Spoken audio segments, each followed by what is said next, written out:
Hello, it's Randi Rhodes. Here's a clip from our show, and go to randyrhodes.com for the whole thing and a podcast. Buy a stinking podcast.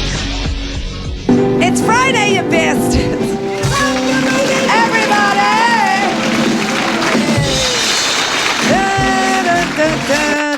About 16 segments to beer or something like that.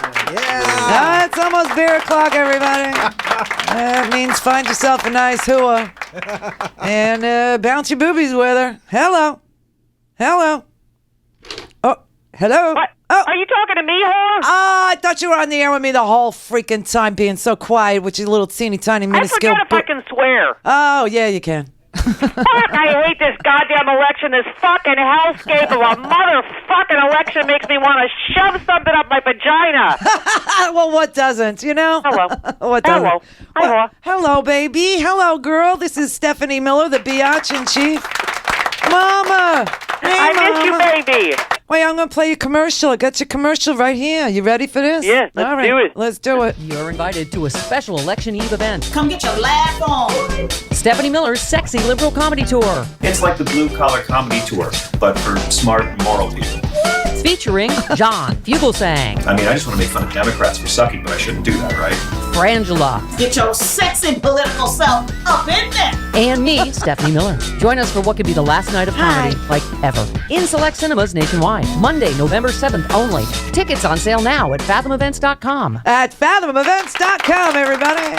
I'm ready for my close-up, hoa. Hey, man, if I had only that commercial to go on, quite frankly, I wouldn't know what the F you were doing. So what are you doing, election It's eve? the Sexy Liberal Comedy Tour. So We're you- doing the so you last one. So wait, you're going to be live somewhere and the audience... The last show before the election is live tomorrow night at the Saban Theater in Beverly Hills. We're taping it, and then it's going to go into movie theaters all over the country Monday night. Oh! I'm in the talkies. I'm in the talkies. You're in the talkies, honey. Wow, that's amazing to me. And I really didn't understand the exact concept. I understand. I asked for some copy so I could pump the thing for you. Well, because I'm just a broken-down old morning radio hack. I can't get my ass all over the country. So this was a way to get the Sexy Liberal Tour everywhere that they wanted it without me having to, Well, leave my station. I was wondering how the F you did that. I really was wondering, how does she do a morning show and then travel and then do a comedy show at night and then get up at 2 o'clock, at 3 o'clock in the morning? Yeah. I mean, I Yeah. really couldn't figure out your schedule. I couldn't figure out how you were doing that. Well, that's a lot of crack. But the point is, that's what, All right, let's talk politics. Melania There Trump. were Facebook pages really quick. They were just popping up all over the country to bring the show there, but we just couldn't. We could only do like one a month, so that's how this came about. So anyway, but the show is going to be fucking amazing. Stephen Stills is joining us. He's going to plug in a guitar and sing and really? do panel with us. And Jill Sobule is, we're going to close the show with her song America Back. Stephen Stills on panel. It's going to be fantastic. Oh, that sounds so good. How come I wish you were here. Hello? Yeah, I know. Yeah. Well, I was going to come out there. You know that because Jessica moved out there. She's your neighbor. You should go and visit her. You should go and, show her some love. But she lives, I can't say where. Just all right. let's say off Wilshire, okay? Okay. All right, there. Fine. Right, off Wilshire. And she's the producer. She's actually the field director for Teen Mom. So, cool. I know. So she's traveling all over the country all the time. So I was waiting to tell your show when she would be home because she wanted me out there to help her move into this new apartment. And I said, well, then I'll kill like two birds with one stone. Yeah. I'll go get drunk with you and we'll film it, which is that what happy hour is? Do you freaking get? Because I watched one. And there was white wine involved. Right. But it's the radio show, but with a lot of drinking and swearing. Is there a lot of drinking or just a little drinking? It depends. If sometimes we have people that don't drink, and then that means I drink more, or some people don't swear, so I have to swear more. Either way. Everybody thinks that I'm a foul-mouthed old bitch, but the truth is I don't curse that much, and now I can, and I still don't. It's very weird. Really? Yeah, I can't say certain words. I can't say the P word. Why do you such a... you know what? Because I guess anal retentive sphincter. What's the matter with you? I'm not anal. I'm not anal. I'm very open. Is this? I just think that I was in radio for so freaking long, and I learned how to like walk right up to it and then just go the other way. That I just don't do it. It's so weird. And now, no, I think for me it's the release from all those years, 30 years in radio, that I can. Everything's a release for you. Everything. You talk about releasing the sphincter. Oh my God, those emails that went back and forth between us yesterday. You are a very strange passive aggressive person. You know that, right? I mean, I was scared you'd come on today and go all weepy lesbian on me. I just, I go back and forth with you. We're at the passive aggressive kind of situation. And then your boss or whoever that man is in your life, who I also know for years and years, he said a little passive aggressive going on here, and you wrote him, she likes it. I'm like, she likes it. The whore likes it. He's not my boss. He's my business partner. Yeah. The guy trying to kill me for the life insurance money.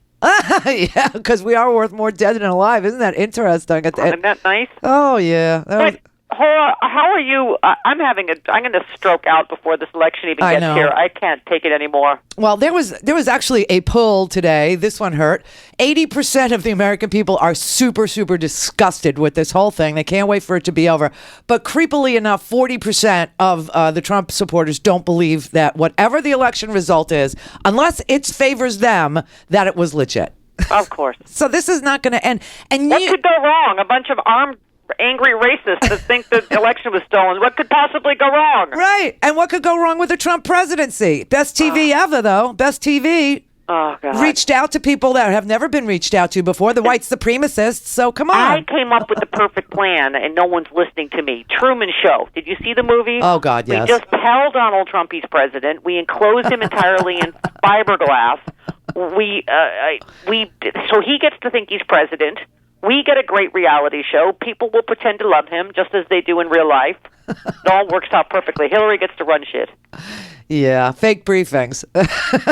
Just give him fake briefings. He won't know the difference. Exactly. Just spitballing here. I know. Spitball. Win, win, win. Right? It's freaky, man. This is really the worst I've ever seen it. And, I used to be very, known for saying on the air, there's nothing new under the sun. Seen it all before. I could tell you what's going to happen. And usually I was right. This is bizarro world. Yeah. I've never seen anything like this. I mean, we're being cyberbullied by Trump and the KGB. Really? Yeah, I know. And I don't, look at, I don't fucking care. She's she's doing this backwards in high heels with the FBI and Russia against her, and she's still fucking winning. I don't care. She's a badass. Hey, man, she is a badass, but just watch Florida. Just watch Florida. I'm telling you, honey, just watch Florida. There's going to be a recount here. And, today I spent my time looking, who's my Secretary of State? What's his politics? Where'd he come from? Turns out he's a lobbyist. Boy. Changed from Democrat to Republican just to vote for Ronald Reagan. We're screwed here. Is that guy with the giant monocle still available to look at the ballot? The guy with the eyes. Remember that guy with the big eyes? Of course. He was a judge. Yeah, of course I remember.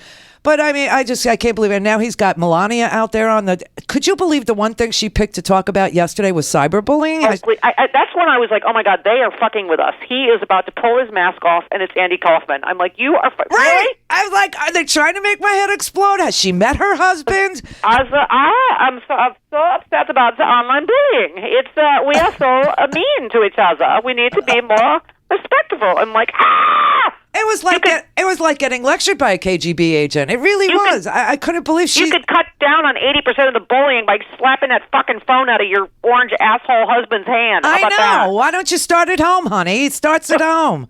I mean, I was like, have she ever met him? Was Barron conceived in a laboratory? It was the weirdest thing. But they are messing with your mind. That's what everything they say that others are doing is exactly what they're doing. Right. It's like that we're getting gaslighted. Right? Yes, my mother loved that movie. She said my father did that to her for 23 years. 23 years.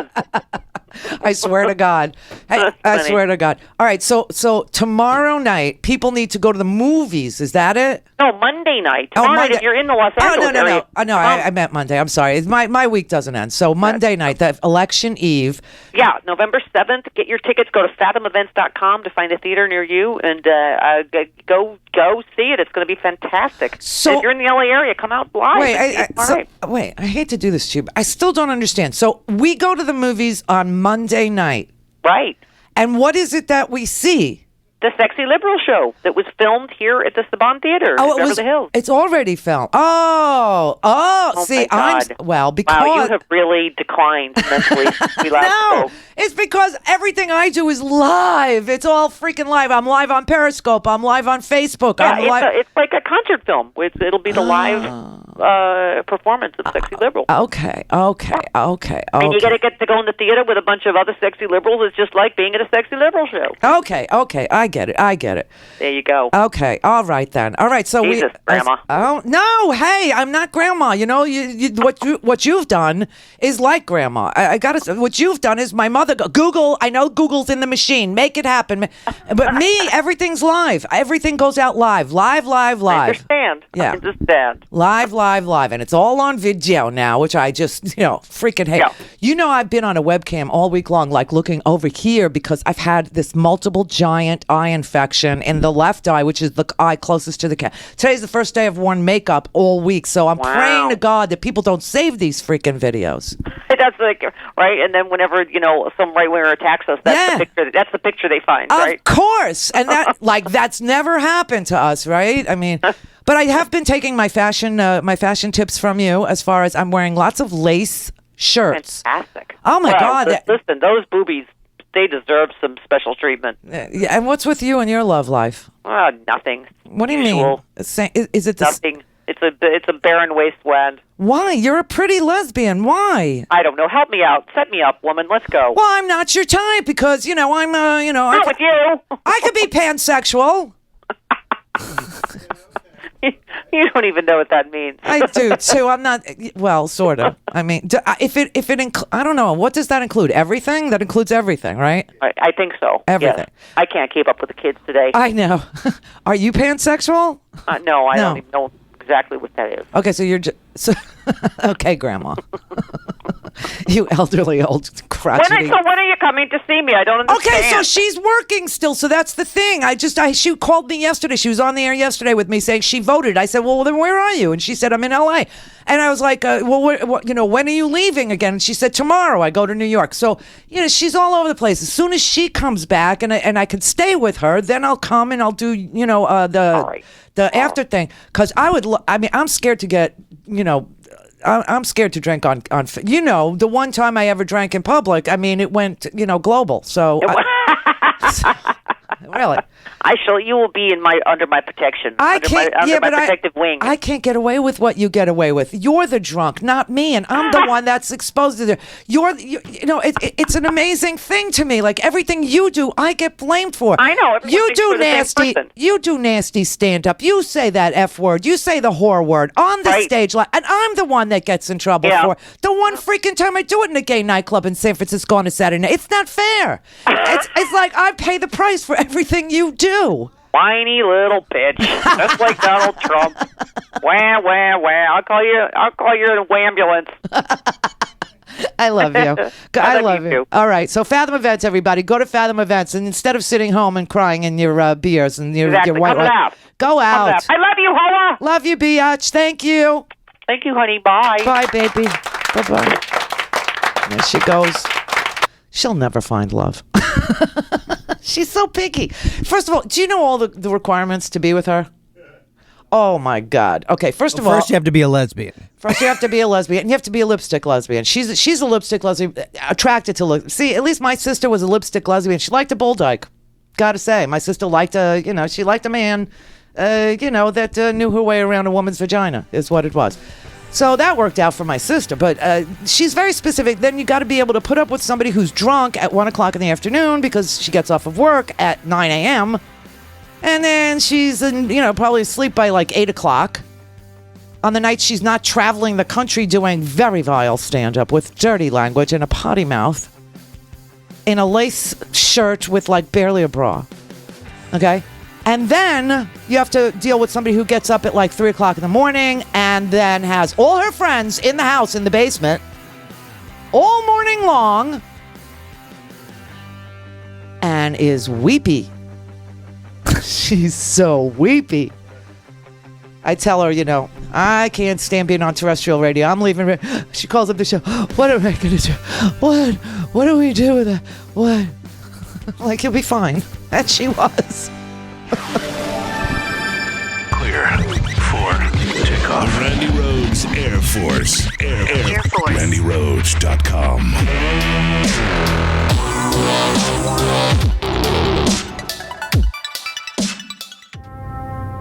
On the eve of the most important election of our time, bring your friends to an unprecedented event.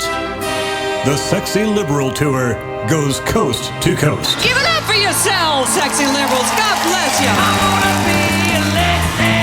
Monday, November 7th, just one night. We've got to protect our phony baloney job, gentlemen. The Sexy Liberal Comedy Tour comes to your town. It's a special Get Out the Vote rally with a new original show in theaters nationwide on the eve of the election. What would you like to see a new government bring in? More wine. You've told your friends about it. Now show them what Sexy Liberal is all about. Stephanie Miller, John Fugelsang, and comedy duo Frangela are eager to make you laugh and get out the vote. The Sexy Liberal Show and Fathom Events make it possible for the #1 political comedy tour to come to your city with this one-of-a-kind event at select cinemas nationwide, Monday, Election Eve, November 7th. For more information and tickets, visit fathomevents.com. If there's still a world left when this is all over, I'd like to buy you a beer. I'm Rick Smith, and this is Labor History in 2. On this day in labor history, the year was 1879. That was the day that Will Rogers was born in Oologah, Indian Territory, in what later became Oklahoma. Rogers grew up on a ranch, and by 10th grade had dropped out of school to be a cowboy. Skilled with a lasso, he became a cowboy entertainer first in vaudeville, then in silent film. Rogers also had a syndicated column and a radio show where he became a popular political commentator. With quick wit and humor, Rogers helped to shape public opinion. He brought humor to serious issues in a way later echoed by the likes of Jon Stewart and Stephen Colbert. Rogers often talked about the plight of the American worker. In 1931, he was asked to give a radio address for President Herbert Hoover's Organization on Unemployment. Rogers expressed the urgency of the unemployment that was sweeping the nation during the Great Depression. He said, quote, "The only problem that confronts this country today is at least 7 million people are out of work. That's our only problem. There is no other one before us at all. It's to see that every man that wants to, able to work, is allowed to find a place to go to work, and also to arrange some way of getting a more equal distribution of the wealth in the country. Now, the prohibition, we hear a lot about that. That's nothing to compare to your neighbor's children that are hungry. Here we are in a country with more wheat and more corn and more money in the bank and more cotton, more everything in the world. There's not a product that you can name that we haven't got more of it than any country ever had in the face of the earth. And yet we've got people starving. I am so excited to announce that ITM Trading is back to sponsor our new show. ITM Trading is a precious metals company that was a very loyal sponsor of mine for years and years, and our reunion couldn't have happened at a better time. 2016's been great for me and for gold. Did you know that gold outperformed the Dow this year by over 3 times? Since January, the Dow Jones is up 8% and gold is up over 26%. Some of the wealthiest and most powerful people in the country are diversifying huge sums of money into gold because they know diversification is the key. And maybe it's time for you to get diversified too. It's time to talk to my friends at ITM Trading about gold and how it can help you. Call them at 1-888-OWN-GOLD. They've been in business for over 20 years. They have an A+ rating from the Better Business Bureau. And if you'd like to know how to diversify with gold, call ITM Trading at 1-888-OWN-GOLD and ask for a free gold kit. 1-888-OWN-GOLD. 1-888-OWN-GOLD. For a commercial-free, on-demand, whenever, wherever listening experience, visit RandiRhodes.com for your personal premium podcast today.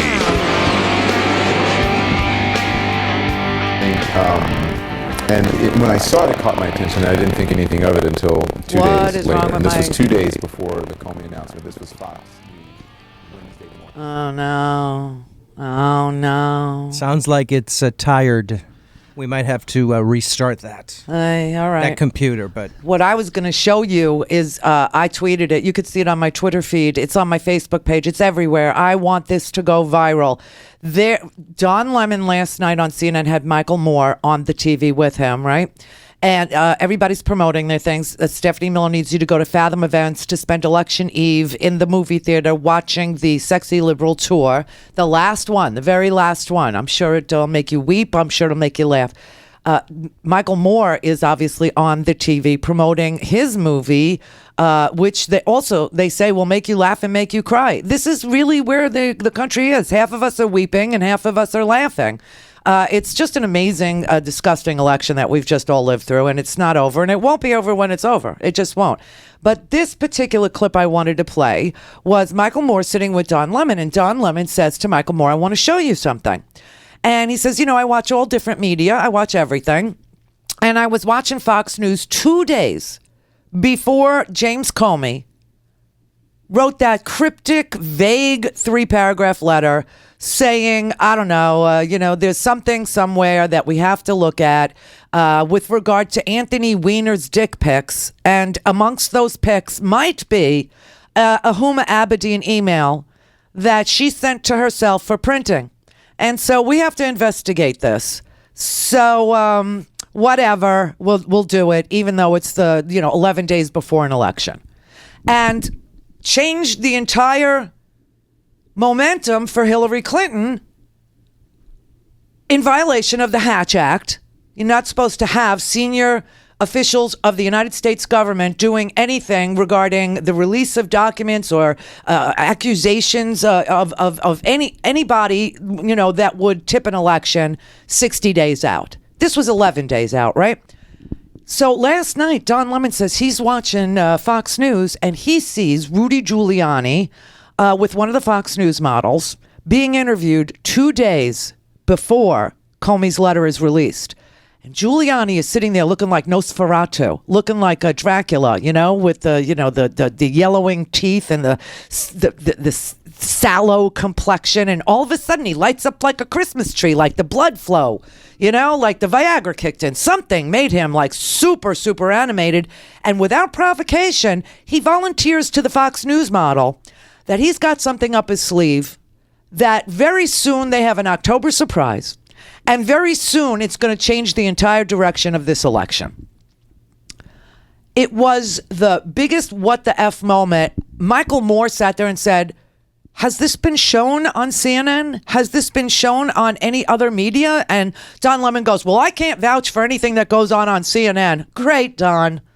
I can't vouch for anything that goes on CNN. I only know what goes on my show. All right, I kind of get that because I've had to answer for other hosts that I shared network space with. And obviously you can't watch or listen to everybody else's show because you're very busy prepping your own and doing your own. And in Stephanie's case, crying afterwards.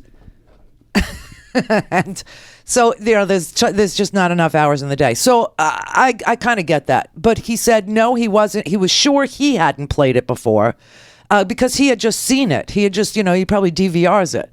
And he had just seen it and he brought it to work with him.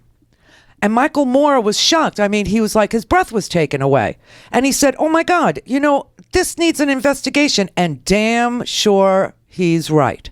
This does need an investigation. Turns out James Kallstrom, who was the head of the assistant deputy in the New York Bureau of the FBI, Rudy Giuliani, who was a federal prosecutor, and also the mayor of New York, who had very close ties to the New York Bureau of the FBI. I mean, I was just taking a stab in the dark the other day. Remember, I was like saying to you, it just looked like the New York Bureau because of the Anthony Weiner part of it, that the New York Bureau had taken Anthony Weiner's computer and decided that was opening the door to looking into Huma Abedin, his estranged wife, and that they were going to. I just had this feeling, and then all of a sudden it dawned on me because I was looking at James Kallstrom's multiple appearances on Fox News lately, and he was also teasing that there was something up their sleeve, that an October surprise was coming. But when it came, when we started looking at it, I realized that Rudy is the source. Rudy is the person. Rudy's relationship with the New York Bureau of the FBI. Remember, Rudy was the mayor on 9/11. And remember, Bush was putting all his moles into every agency. I mean, we had a guy whose qualification to be director of Homeland Security was he was the horsey lawyer. Remember, he was the lawyer for the Thoroughbred Association for the horses. And he became our Department of Homeland Security chief. The guy had no freaking earthly idea what Homeland Security was or how to accomplish it. And this was our guy during Hurricane Katrina. You know, and we found out that he was giving out jobs to all his friends, which is exactly what Trump will do. All his friends, including Rudy Giuliani. I mean, Rudy Giuliani will probably be the new FBI director. Can you imagine this?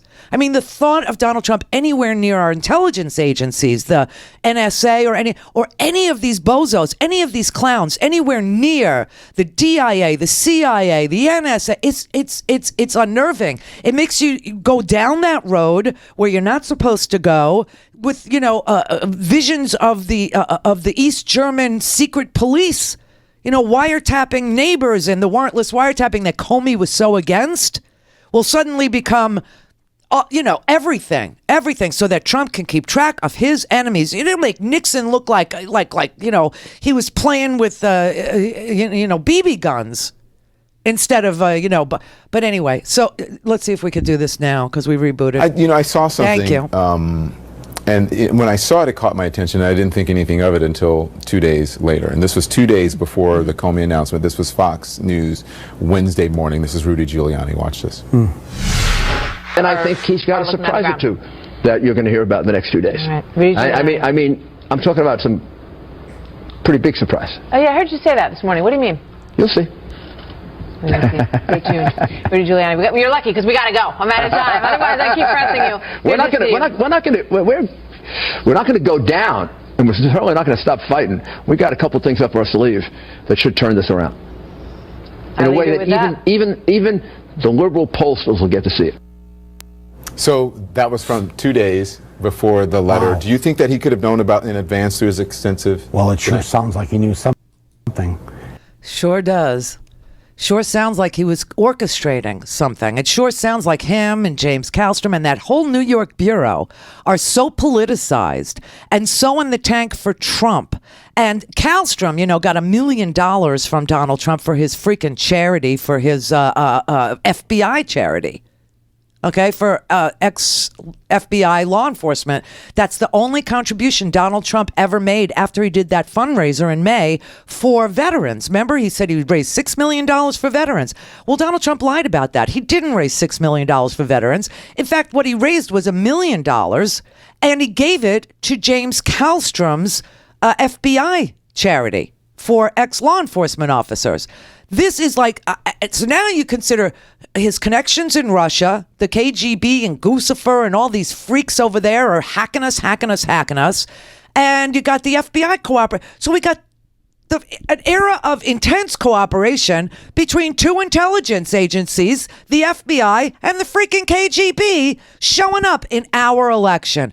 This gives me seriously gives me the chills. This is the most disgusting thing. So you have this lunatic fringe inside the FBI that wanted to, and there's tons of stuff in the homework about how there was no there, but they wanted to go into an investigation. They wanted to go after the Clinton Foundation, not the freaking Trump Foundation, where obvious law breaking has occurred. The Trump Foundation takes other people's money and uses it to pay off Trump's legal bills, which is completely illegal. There's a law called self-dealing. And it says you can't use a charity to pay off any legal bills. You can use your charity to give to another charity, but you can't use your charity to give to another charity if that was mandated by the court to settle your legal disputes. And that's exactly what Donald Trump has done. And he's the lawbreaker. And of course, he knows his foundation is bogus. So he says the Clinton Foundation is bogus. Everything he says we're doing, he's doing. Which is why he seems so freaking smart. Because he's already done it and gotten away with it. And he knows how. It's disgusting.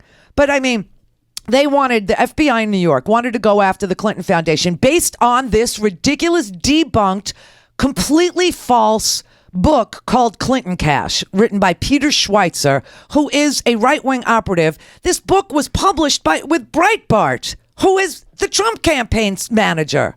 Rudy Giuliani is. Oh, by the way, did you hear Chris Christie? Bridgegate got decided today, and his 2 chief aides were found guilty on all 7 counts. Now, where is Rudy Giuliani and what is he doing? He's heading up the Trump transition team. And Giuliani now has to appear in court on November 23rd because Bridget Ann Kelly, his chief of staff, testified in this case that he knew everything. That she told Chris Christie. And if you don't remember what Bridgegate was, okay, you got New York and New Jersey right next door to each other, right? Only 1 million people live in Manhattan, but 8 million people work there, which means 7 million people are going in and out of Manhattan, especially in the morning and at 5 o'clock in the afternoon, okay? From like 7 in the morning till 9 in the morning, and then again at 5 o'clock in the afternoon till about 7 o'clock. Massive traveling, commuting. I can't say commuting, but when I'm thinking of these sentences, because that would be anathema to me right now, poison. So anyway, Rudy Giuliani did not get the endorsement of a mayor in Fort Lee, New Jersey. Democratic mayor refused to endorse Christie for governor. And so when Chris Christie became the governor of New Jersey, his administration conspired to get even, an act of complete and utter vindictiveness, which is what Donald Trump is known for, being vindictive, never letting it go. Christie too. So Christie wanted to get even with the mayor of Fort Lee. So what does he do? He closed a bunch of lanes on the George Washington Bridge that connects Manhattan to Fort Lee, New Jersey for the commuters. And people were stuck in traffic almost for days. And so it took 3 years. And finally, it went to court.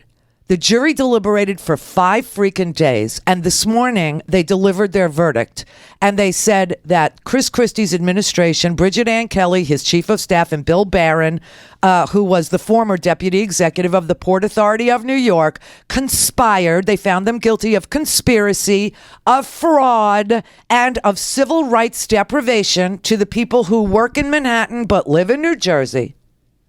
Freedom of motion, and found them guilty on all 7 counts. And the counts were conspiracy, fraud, civil rights deprivation, 7 counts, right? And now Chris Christie has to go to court and answer, the charges against him, because during that trial, it became part of the transcript of the trial that Chris Christie knew about all of it. And that he was part of the conspiracy. Bridget Ann Kelly testified that she had told Chris Christie she was going to do this, that these two were going to conspire, that the chief of staff for Christie and the Port Authority, the deputy assistant at the Port Authority, or the deputy executive director at the Port Authority, were going to conspire to close down these lanes. So now Chris Christie is heading up the transition team for Trump.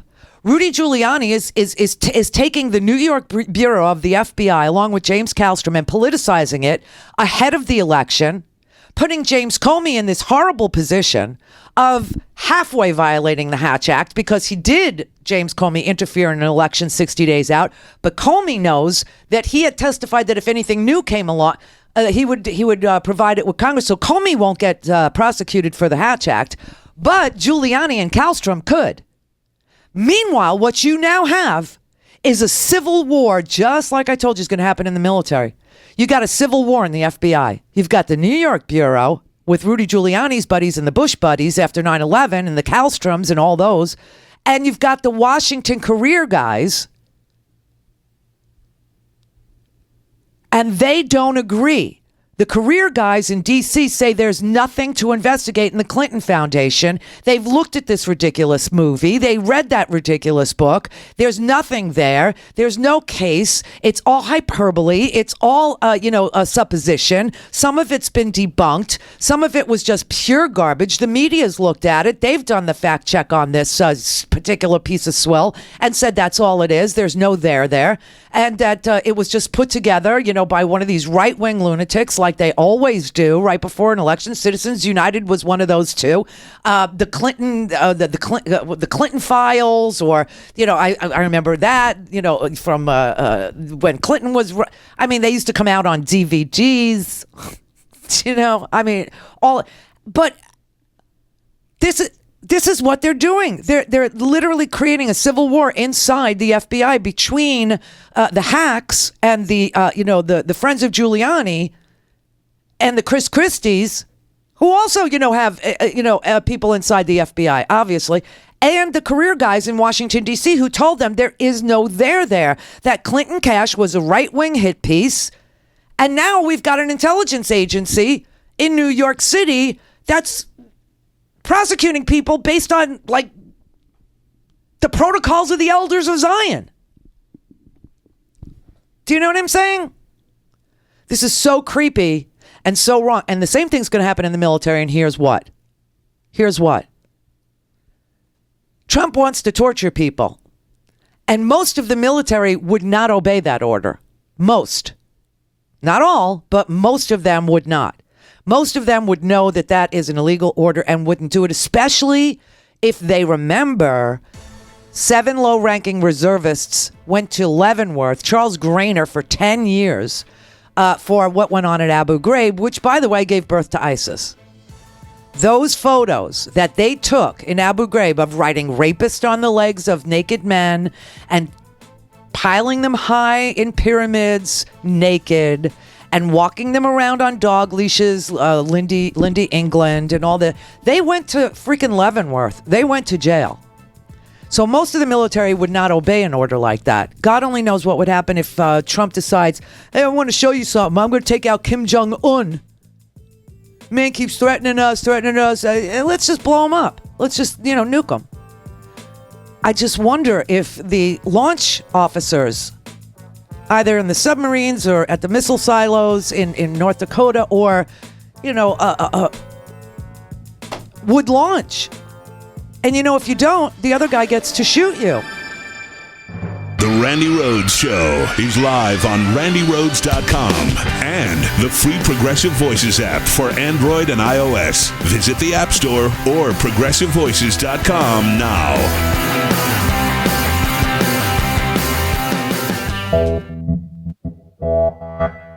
You're listening to WIN, Workers Independent News, a production of Diversified Media Enterprises. I'm Doug Cunningham. TWU 234 President Willie Brown says that SEPTA stonewalled labor contract talks for months, but the union is prepared to bargain day or night to settle the strike. Brown says the union won't apologize for trying to maintain affordable health care for workers and their families. Brown says despite the difficulty in dealing with SEPTA management, progress has been made toward ending the strike. Brown says the union is engaged in give and take, but it's, quote, not helpful to suggest that the union suspend the strike for the election without a new contract agreement. SEIU Healthcare and a coalition of other groups are calling on the state of Illinois to sue Wall Street banks. They say it's to recover money lost in predatory financial deals. The Grassroots Coalition is also calling on Governor Bruce Rauner to not sign away the state's right to sue the banks in any new deals struck with Wall Street. SEIU wants the state to sue the banks, and the union says in other cases the tactic has succeeded. SEIU also says there needs to be greater transparency into these deals before they're signed.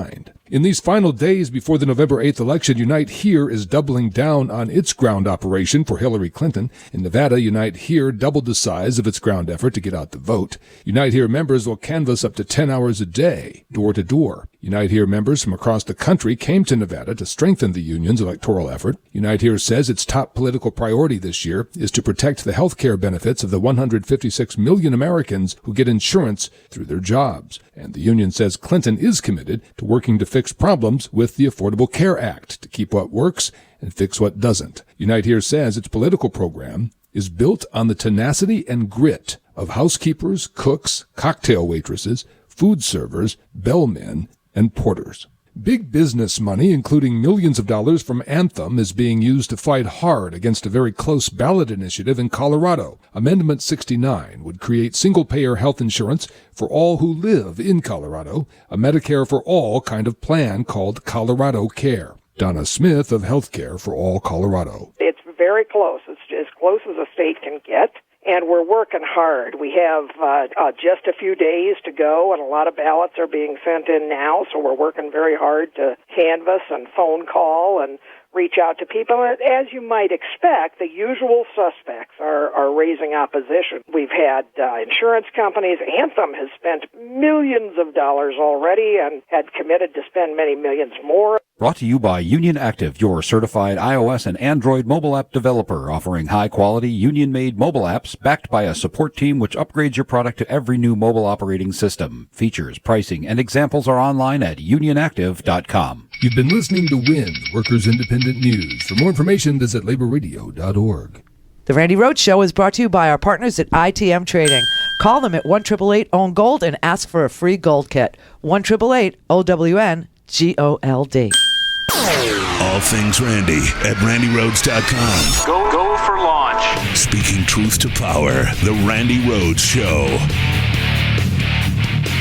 Say that I had a former U.S. attorney on my show the other night. I think it was 2 nights ago, maybe 3 nights ago. He said that he believes that James Comey is releasing this letter. In releasing this letter, he was influenced by Rudy Giuliani, who was his former boss. Jesus. And that he may have been influenced by the criticism of Rudy Giuliani and other Republicans. Do you think that in some way he may be covering his you-know-what? I have to tell you, I had not seen that Giuliani piece before. I don't know if anybody's run it. Has anybody run it on CNN? I'm sure. I know about this show. I'm not sure if it is run on the network. I have not seen it on the network. Who's ever watching the show right now, you just introduced something that needs to be investigated. Somebody has to answer for what we just saw that you just showed us, the American people, because that was frightening. Yeah. That Giuliani, in all of his craziness, he looked like so self-assured that he knew this was going to happen. It does take your breath away, doesn't it? So, and then Don Lemon says, oh, well, 2 days ago, I had an FBI guy on my show, and he told me that Comey had to release the letter because he was being pressured by Rudy Giuliani to do it. Now, I think I have a little more insight into where this started. It seems to me, according to the Wall Street Journal, which is not, that is a right-wing view of the news in the opinion pages. Okay, the rest of the newspaper is the news is the news. Same thing with the Washington Post. News is the news. Editorial page is an opinion page. I got to teach people how to, never mind newspapers. Now I'm going to have to teach people how to look up stuff on the internet, because with all this search engine optimization going on, when you Google something now, you're getting results from the uber right wing instead of legitimate news sources, first, second, third, fourth, fifth, sixth, 12th. Okay. Sometimes when I Google, I used to be able to Google anything and I would get legitimate news sources first. And then all the crap would come up later, the stuff from, the red states and the Breitbarts and the Huffington Posts even, that they would come up as second and third choices for what to read when you were Googling something, like, the FBI, Fox, and Trump, or any search term like that. Now it's exactly the opposite way, because these companies have figured out the internet and they know how to put in search terms that are pinged when you go to search for something that brings up their site first. So people, sometimes you look for something and you have to look at the first 6, 7, 8, 9 things and know that Town Hall is not real, The Blaze is not real, Breitbart is not real, Drudge Report is not real, and go through all these things before you can get to the Wall Street Journal, which, by the way, is behind a paywall. And if you don't have a subscription, you don't get to read it. Of course, I have a subscription, and so I read it. And the Wall Street Journal has been doing a really good job of following this story. And it seems to the Wall Street Journal that this ongoing feud between the New York Bureau and the career professionals, the career integrity prosecutors at the Justice Department in D.C. began. You're not even going to believe this when I say this, so brace yourselves. It began with Eric Gardner's death. Remember Eric Gardner, 43-year-old black man? He died. He was put into a chokehold on the street in Manhattan, and it was taped on and posted up to Facebook. Well, it turns out that the Justice Department Civil Rights Division in D.C., wanted to move forward and prosecute the police officer. But the New York agents and the prosecutors in New York didn't want to do it. And that's where this whole viral, this whole vindictive, and that's when they started with there's a war against the police and Blue Lives Matter, the Trump campaign. Remember that? That was coming straight out of the New York Bureau into Rudy Giuliani's ears, into James Kallstrom's ears. They, in New York, did not want to prosecute a police officer. That was the thin blue line. And they didn't want to bring charges. But in Washington, at the Civil Rights Division, they did. And there was this big clash between the New York Bureau and the D.C. career professionals working in the Civil Rights Division. And that's what started this whole freaking feud. Now, the Justice Department attorneys and the D.C. officials in Washington were approached by the New York Bureau on the Clinton Foundation after Clinton Cash came out. And the Washington agents who looked at it said, there's nothing there. This is garbage. This is a debunked right-wing lunatic's view of a foundation that gives 95% of everything it takes in to curing diseases around the world, opening up schools for girls in troubled countries, and doing a disaster relief. And by the way, none of the board gets a salary. You can't have pay to play because there was no pay. Nobody gets paid. The entire board volunteers their time and gives their time to the Clinton Foundation gratis, pro bono. There's nothing here. And so the agents in D.C. denied New York the authority to move forward on this investigation.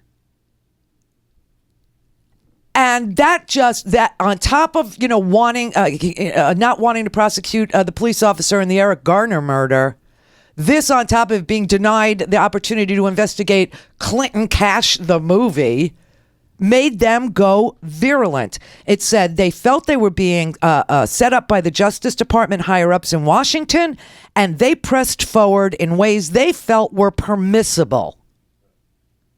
Leaking to the Trump campaign through James Kallstrom, through Rudy Giuliani. Now, James Kallstrom got caught, and he got scared because he's got his brain wrapped around the law where Trump doesn't. Okay? And Kallstrom has been waffling. He's been on Fox News every night. And I saw him last night. I saw him a couple of times before that. I didn't realize, until suddenly the Weiner investigation. And then I realized, this is the New York Bureau of the FBI. Oh, fuck. And it all came clear to me. Okay? And then the next day after I put that out there, now all these articles, I said, you're going to see it. You're going to see it. And all these articles started getting written. The Wall Street Journal started looking at it. Washington Post started looking at it. New York Times started looking at it. Real serious people started looking at it. James Kallstrom had been on Fox, and he had been saying that he also knew. He got a heads up from active agents that there was going to be an October surprise that was going to, put Hillary Clinton in jail. Because he had said the Clintons were a crime family. Well, you must really suck at your job because she was a senator in New York and you were at the FBI. You were the head of the FBI in New York City. And what, you couldn't prosecute her? You couldn't find anything? For the whole 6 years she was a senator and you were over at the... Nothing? So, make a long story short, Kallstrom says... Yes, I've been talking to active agents, which would be illegal, and leaking it. That would be the Hatch Act violation, right? Then he gets on Fox News and he said, no, I'm only talking to retired agents, which would be permissible because they're just opining. Rudy did the same thing. Rudy said he was talking to active agents. And then this morning, Rudy said, no, I'm only talking to retired agents. But Kallstrom has flipped back and said, yeah, maybe I do talk to some active agents. I can almost feel it in my bones that and I stood by James Comey, and I really believe that James Comey needs to be on the highest, most apolitical ground available to a human being in Washington that you could find. And that's why he stood upon that high ground and said, fine, I'll do a vague release. I don't want to influence the election. I really don't. But either way, I'm conducting an internal affairs investigation into what the hell is going on in New York with Rudy Giuliani, with James Kallstrom, with this whole freaking New York Bureau of active agents who are violating their oath to uphold the law as law enforcement officers in the New York Bureau of the FBI. I'm telling you, there's going to be a Justice Department investigation into the internal affairs of the New York Bureau. That is going to happen unless Trump is president. And then Comey will get fired. And he'll put Rudy Giuliani in as the head of the FBI.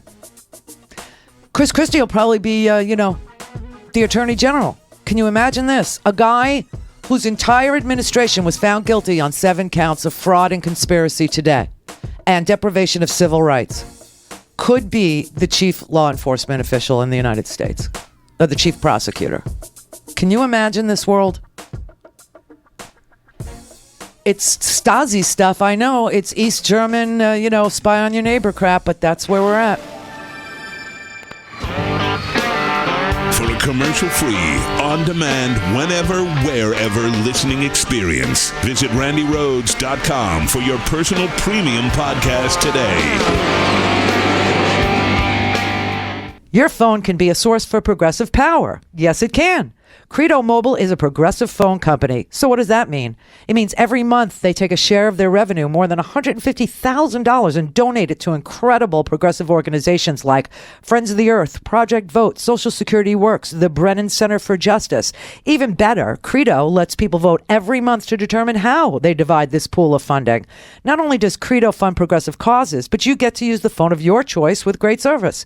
Right now, Credo has a special deal for Randi Rhodes Show listeners. Go to credo.com/Randy and get $150 off any smartphone of your choice, plus 50% off unlimited talk and text for 1 year. Just go to credo.com/Randy, credo.com/Randy, credo.com/Randy, or call 1-888-533-8225 and tell them Randy from the Randi Rhodes Show sent you. The phone company that represents your values, credo.com/Randy. Now, the top of the hour on the Progressive Voices channel on TuneIn presents the Green News Report. So we're going to let it play out for several more weeks and determine whether or not this can be resolved. President Obama suggests rerouting controversial Dakota Access Pipeline. Some major and some tricky environment-related ballot measures. China's top official warns Trump about climate science denial. Plus, the world is falling apart. The ice caps are melting. We're talking about this. Corporate media covered Clinton's emails 25 times more than climate change. You got to cover something other than climate change. All of those stories and more straight ahead. From BradBlog.com, I'm Brad Friedman. And I'm Desi Doyen. Stand by for 6 minutes of independent green news, politics, analysis, and snarky comment. Global warming and that, a lot of it's a hoax. It's a hoax. Just by way of reminder on our last Green News Report before the election. Yep, this is your Green News Report.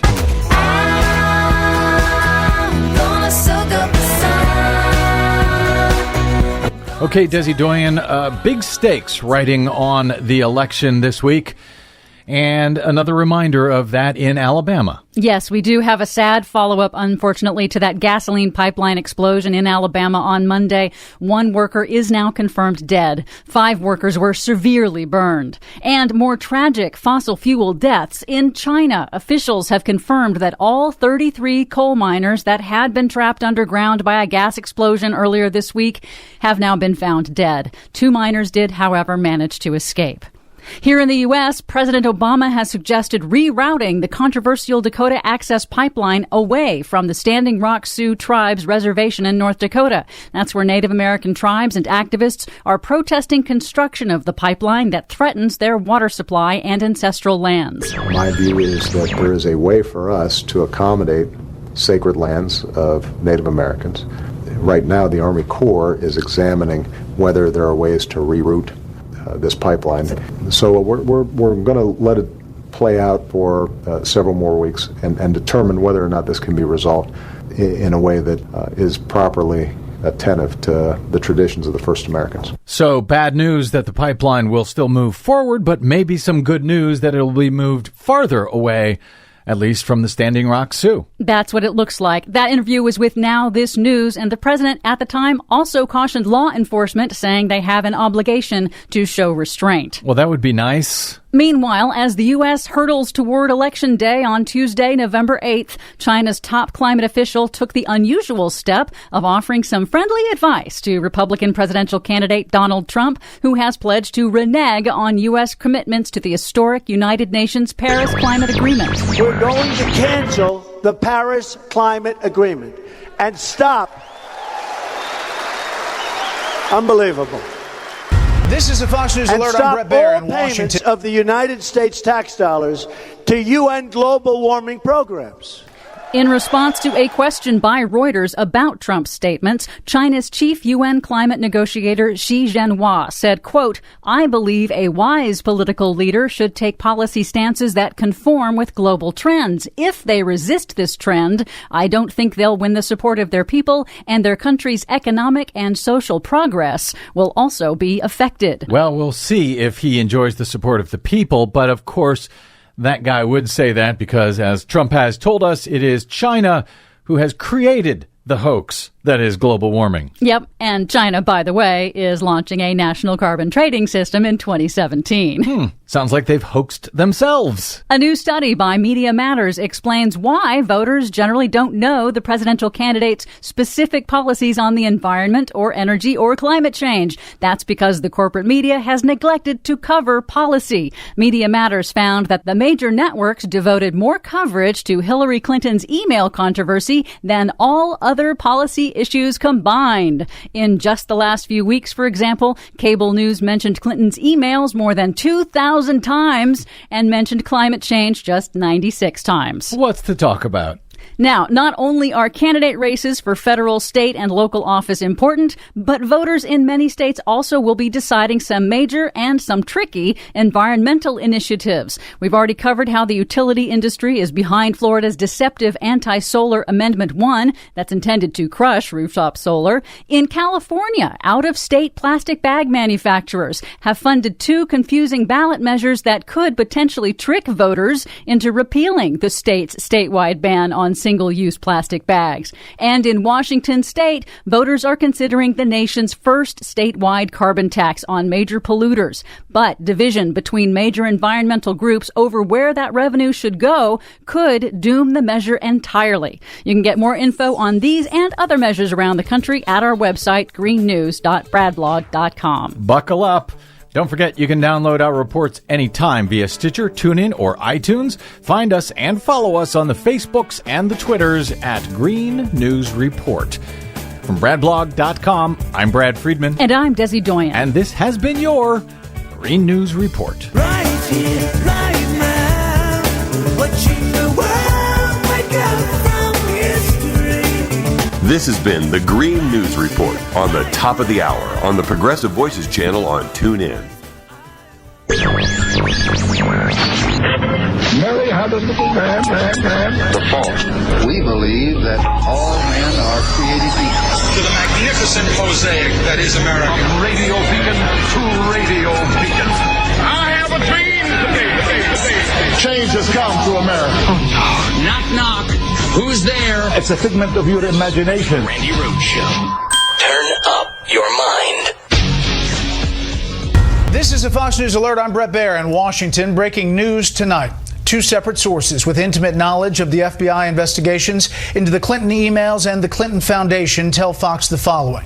The investigation into the Clinton Foundation, looking into possible pay-for-play interaction between Secretary of State Hillary Clinton and the foundation, has been going on for more than a year, led by the White Collar Crime Division, Public Corruption Branch of the Criminal Investigative Division. of the FBI.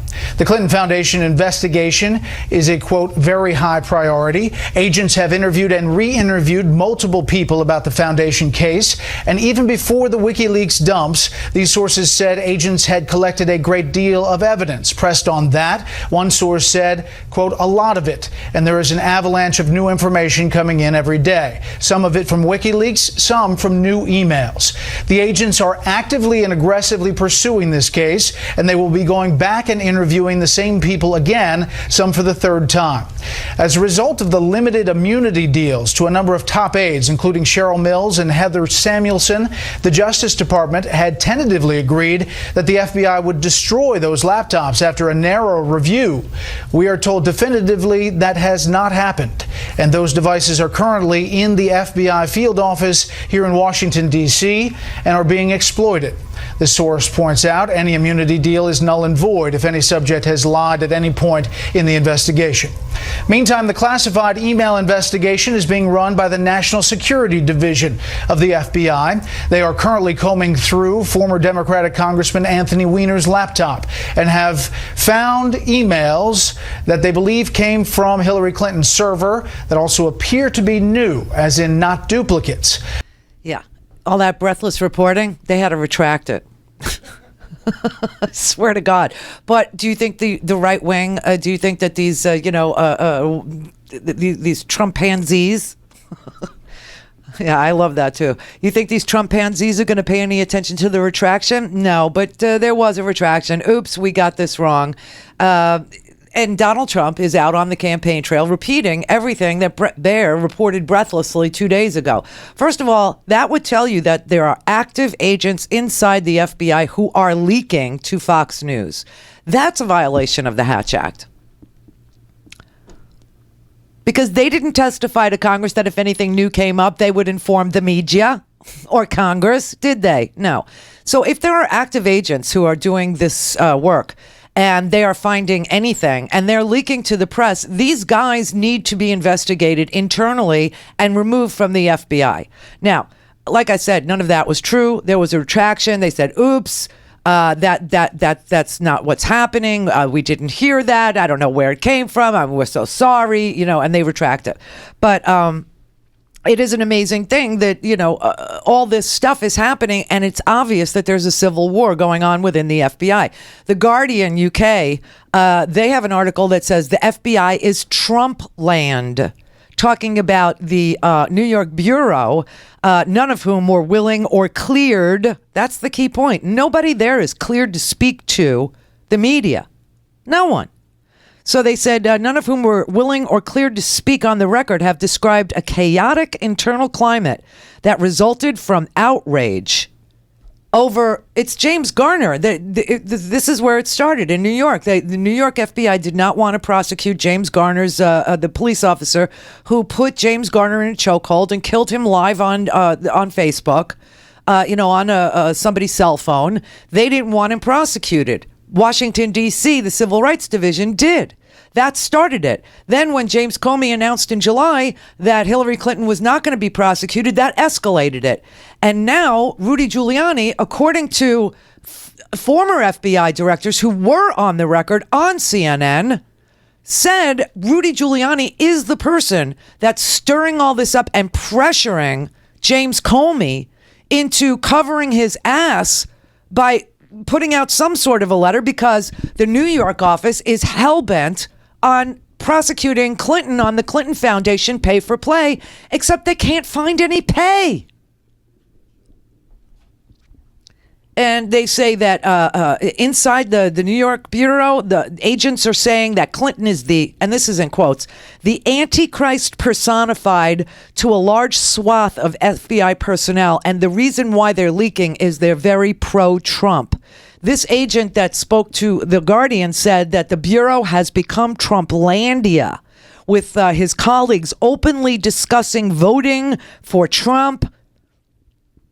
And that the whole national security wing is talking about pledging to jail Clinton, just like Rudy's been the leader of the lock her up thing. See what the media doesn't show you, but what I watch, when I stopped doing it, like recently, maybe like the last 3 or 4 appearances, the last 3 or 4 Trump rallies. I haven't watched them except the clips that have come from them. But before that, I never trusted the clips. I always wanted what I wanted.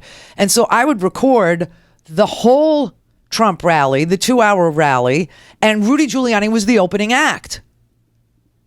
And Rudy Giuliani was the one that was feeding red meat to these audiences ahead of Donald Trump coming to the stage saying Hillary Clinton is a degenerate, Hillary Clinton sucks, Hillary Clinton's a liar, she's part of the crime family. And he would get them to start with the lock her up stuff. And it started to sound like a witch hunt. I mean, it was just crazy when it first, but Rudy is the one that started it. Obviously, because Rudy was the one who was going to finish it.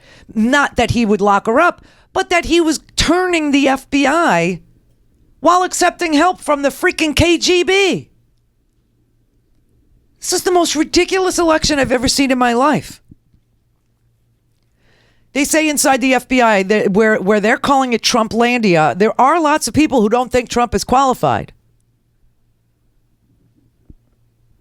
And that the Bureau is willing to disregard long-standing rules against perceived or actual electoral interference in an election because they hate Hillary so much. That is just plain sick. And this is going to happen in the military too. You watch. God forbid we should see it, but all right. Obie in La Crosse, Wisconsin. Hi, Randy. This is Abby in La Crosse. Hi, Abby. You know that these are all plants from the Bush years, right? Yes.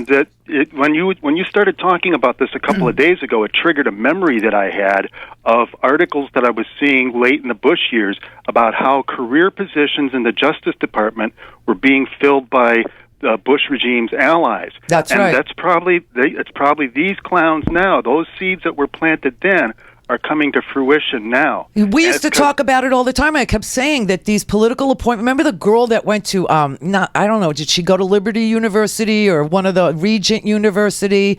And they were questioning her, and she was like, she couldn't say what the Constitution said. I mean, these were, she sounded like a sorority girl. She was a sorority girl at Regent University, and I mean, they were putting them in charge of sensitive Justice Department investigations, which they were thwarting, so that we couldn't prove that that George Bush or what's his name, Rumsfeld ordered torture. Right, but the thing to emphasize is it's not only the political appointments. We all know that the political appointments, they all turn over when the president changes. But these career appointments are kind of like civilian positions that when Obama came in, he couldn't get rid of these people. That's right. They're stuck there. That's right. Or he's stuck with them. That's right. That's right. I mean, I'm trying to remember what I used to call her. I wish I had all my archives because I have, I have clips of her in the old archives, which, you have to surrender when you leave a company, which is why I will always have these because I work for myself. But we used to call her like Agent Starling, remember?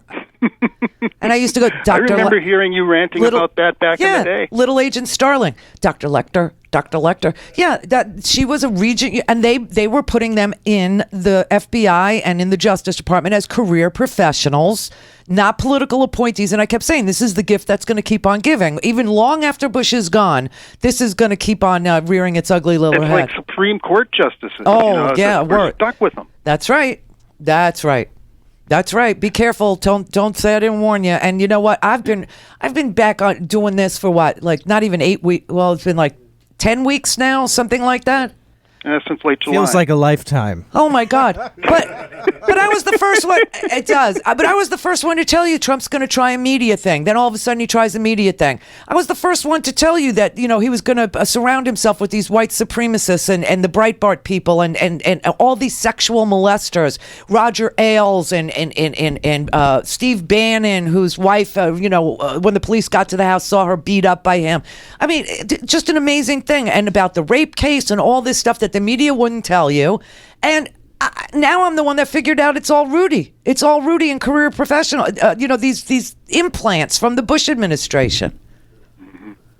Yeah, it's dangerous. It's really, it's nauseating, actually. I mean, it's super dangerous. Super dangerous. Randy, you got time for something slightly off topic? Yeah.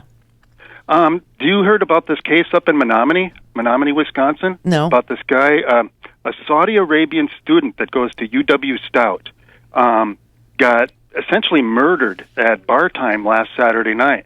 I saw the story in the Chippewa Falls paper, because I follow that. That's my hometown, a little ways from there. Yeah. The following Monday, basically outside this pizza place in downtown Menominee, some guy just beat the crap out of this guy and left him for dead, and he died.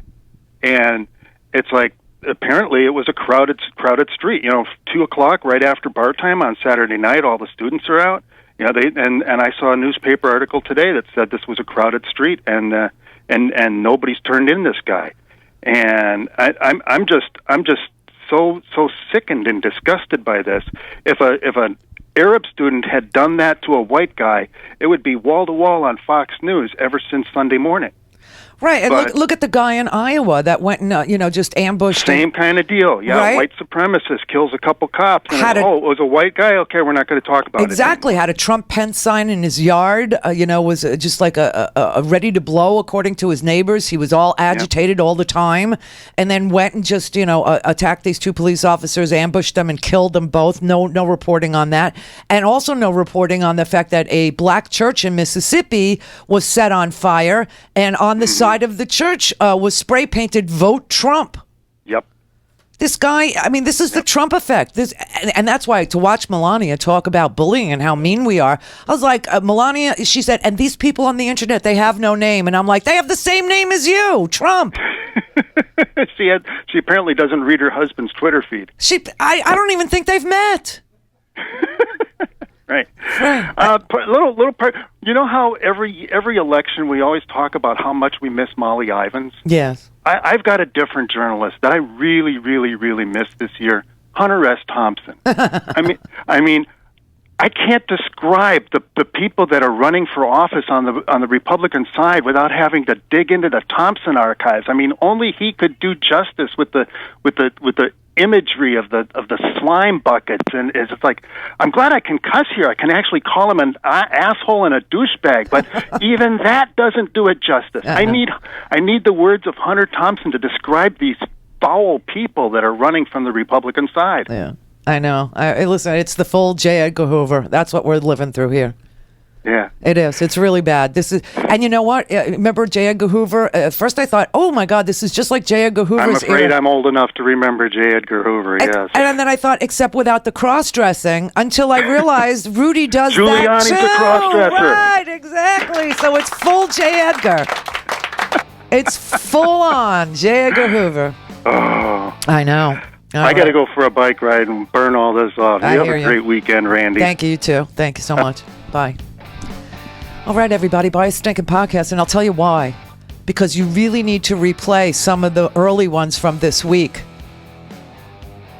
Because we got this. I'm stunned. I even said to Howard, sometimes I scare myself. Sometimes I don't even know how I figure this crap out, and I just, I go with it, and I say, but this is my opinion, right? I always couch it. I'll read a real story, and then I'll go, okay, and this is what I'm inferring, or this is what I think about that. And damned if we didn't nail this Giuliani bit. If we didn't and the Kallstrom, James Kallstrom, I'm telling you, we're the first ones to bring him up. The Randi Rhodes Air Force. The Randi Rhodes Show is live on RandiRhodes.com and the free Progressive Voices app for Android and iOS. Visit the App Store or ProgressiveVoices.com now.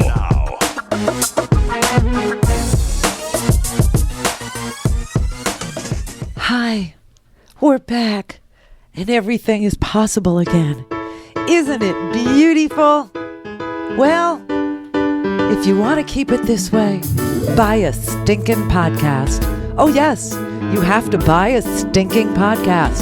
And you get that at RandiRhodes.com, where we're open all day, all night long. RandiRhodes.com. Get your stinking podcast.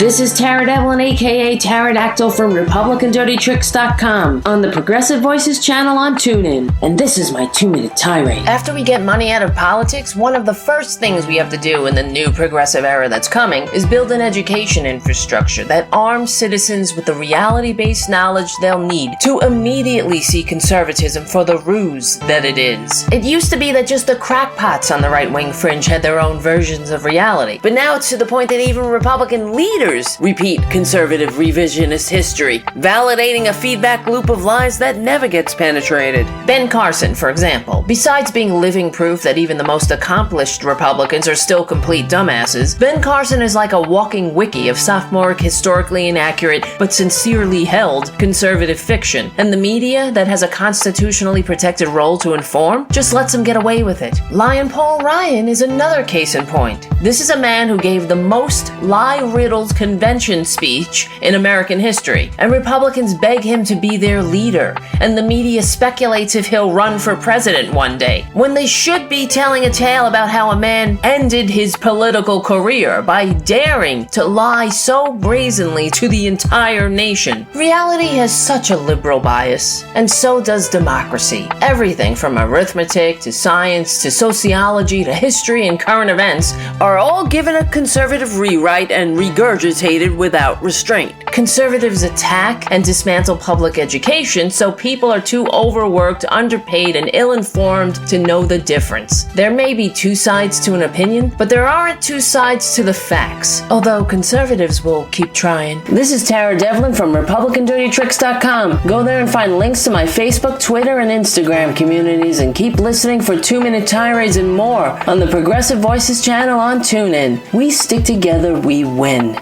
With the Dow rallying back to recent highs, everything looks good on the surface, but the underlying data is saying something very different. Experts are saying another recession may be on the horizon, and if Trump wins the election, who knows how bad things will get. Are you comfortable with Trump holding the keys to America's economic future? Well, hell no. He scares the crap out of me. So there's something that we all need to do. Protect yourselves. My friends at ITM Trading teach people how to use gold and silver as wealth protection in uncertain economic times. They make owning gold and silver a very simple process, and they even ship it right to your door absolutely free. So call my friends at ITM Trading at 1-888-OWN-GOLD and ask them to send you a free gold kit. It outlines how to protect yourself with gold and silver. Learn what you need to. Get started today. ITM Trading. Call them at 1-888-OWN-GOLD, 1-888-OWN-GOLD, and protect yourself today. Tell them Randy sent you. For a commercial-free, on-demand, whenever, wherever listening experience, visit RandiRhodes.com for your personal premium podcast today. Jesus Christ. So now, Rudy Giuliani is on CNN right now saying, when I said, that we have something up our sleeve that will turn things around, I had no facts. He actually just said that. He said, I had no facts. I was just reading newspaper articles. We have something. Here, I'm going to play this again from last night from Don Lemon. And you decide if Rudy Giuliani knew something or did not know something. When I saw it, it caught my attention. I didn't think anything of it until 2 days later. And this was 2 days before the Comey announcement. This was Fox News Wednesday morning. This is Rudy Giuliani. Watch this. And I think he's got a surprise or two that you're going to hear about in the next 2 days. Right. I mean, I'm talking about some pretty big surprise. Oh yeah, I heard you say that this morning. What do you mean? You'll see. Stay tuned. Rudy Giuliani, you're lucky because we got to go. I'm out of time. Otherwise, I keep pressing you. We're not going to go down, and we're certainly not going to stop fighting. We got a couple things up our sleeve that should turn this around in a way that even the liberal pollsters will get to see it. Okay, you tell me. Was he speaking on behalf of the campaign that we have something up our sleeves that will turn things around? Believe me. Because now he's sitting on CNN and he said, I had no facts and I know nothing about leaks from the FBI or the Justice Department. I had no facts. I was just shooting the crap with a news model. This is freaking scary. Rick in Los Angeles. Yeah, no kidding, Randy. It's especially scary. You know what FBI agents have that a lot of folks don't have? Guns. They can start shooting themselves at the FBI headquarters or oh, God forbid. I know. But there is a civil war, obviously, going on within the FBI, the New York Bureau, and the D.C. career profession. I mean, they are at each other's throats. This all apparently started because, the Civil Rights Division wanted to prosecute the police officer who, chicken choked Eric Garner to death. Yeah. Yeah, and they wanted to protect their own. And if you follow that, the timeline, you'll see that that's when Blue Lives Matter and this whole Rudy Giuliani crap, where he was like, Black lives don't matter, screaming at people. Do you remember that? I do. I mean, I have all those sound bites. That was really sad. And it's all at the same time. All this stuff is going on. It's so... I mean, it's so obvious that he knew what was pissing off the FBI professionals, and he was on the road doing their dirty work, screaming that police should not be prosecuted, that there is there's no war on black men, when obviously there was. And now he's obviously got his friends inside the FBI who are active agents who are telling him, hey, we're so down with you and the Trump campaign. We'll do anything, including violate the law to leak. We'll do anything at all. You tell us what you want done, and we'll do it.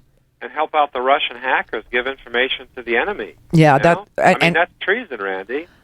But, it was treason when Donald Trump said it on the campaign trail, that he encouraged Russia to hack the United States and said you will be mightily rewarded for doing it.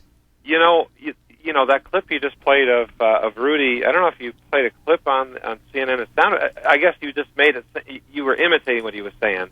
No. But I mean, for him to be so certain, like let's say on October 26th or whenever that occurred, talking on Fox about how he's got something up his sleeve, and believe me, this is going to turn it around even among, liberal, the liberal media and the liberal pollers and so forth, pollsters. And now to say today on CNN, oh, no, I had no evidence to back that up. I mean, how can you be so confident in what you're doing if there really isn't something to it? I obviously, Rudy is full of hot air most of the time, but based on the self-assurance he seemed to convey when he talked to Fox on the 26th of October, it just seems like, he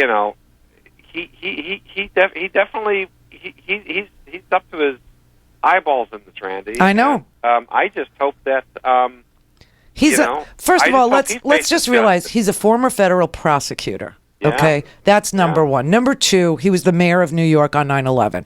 Right. The FBI investigated, everything, and I mean, for him to pretend that he doesn't have friends on the inside of the FBI is so bogus on its face. Totally. On its face. And that's what he's sitting and telling CNN right now, that he had no facts when he told Fox that they had something up their sleeves and it would be big, and that even the liberal pollsters would see it.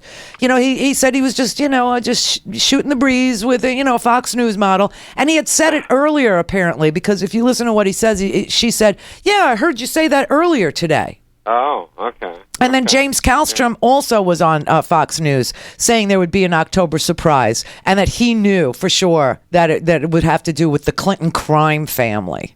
Is Kallstrom like a former FBI agent? Yeah, he's the deputy. He was the former deputy in the New York Bureau. Don't you remember James Kallstrom investigated TWA Flight 800, which was a flight that took off from LaGuardia, and it didn't make it like more than 2 minutes in the air. During the Olympics? Just before the Olympics started in '96 in Atlanta, or no, New York. It was in New York. It took off from New York, and it just exploded in the air. And all the witnesses in Queens and Brooklyn, which is where the airports are, they said that they saw a missile hit it. And James Kallstrom said, "Nah, you didn't see that. Oh, geez. It just exploded. Is all." Yeah, like airplanes do usually after they take off. Yeah, right, Randy? yeah, sure. They always do. I'm looking at the Santa Monica airport now from my office window, and I see all these planes, and for some reason they're not exploding. I don't know what's wrong with that, How's your chair? Yeah, exactly. Oh, well, I just hope that, I hope there's not a poll in there. I read a article in 538 by Nate Silver. Harry Enton. Yeah, Nate's buddy Harry Enton. And he basically, Harry was saying that the average polling error in the last elections, let's say the last 35 years, is like 2 percentage points.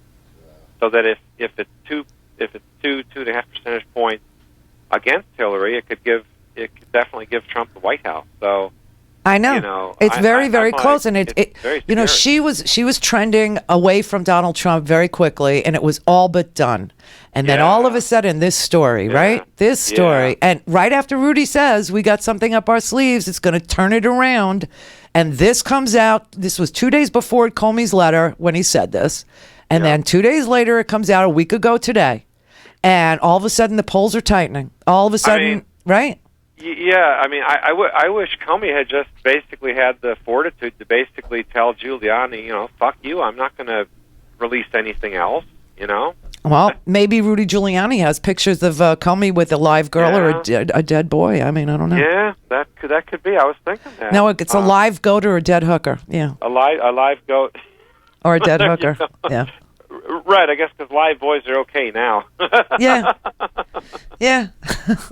Wow. All right, well, have anyway, a good weekend. You too. Take care, Randy. Thank you, Great Rick. show. Thanks. William in St. Pete. Hi, Randy. How are you? Hi, good. You? I'm okay. Long time, first time? Oh, my God. Wow. Yeah, I mean, I was there from the beginning, Randy. Wow. Thank you. One of your biggest fans. Thanks. I have 2 questions to ask you. Okay. One is, what happened to your broadcast last night on YouTube? Because I couldn't get it. On YouTube?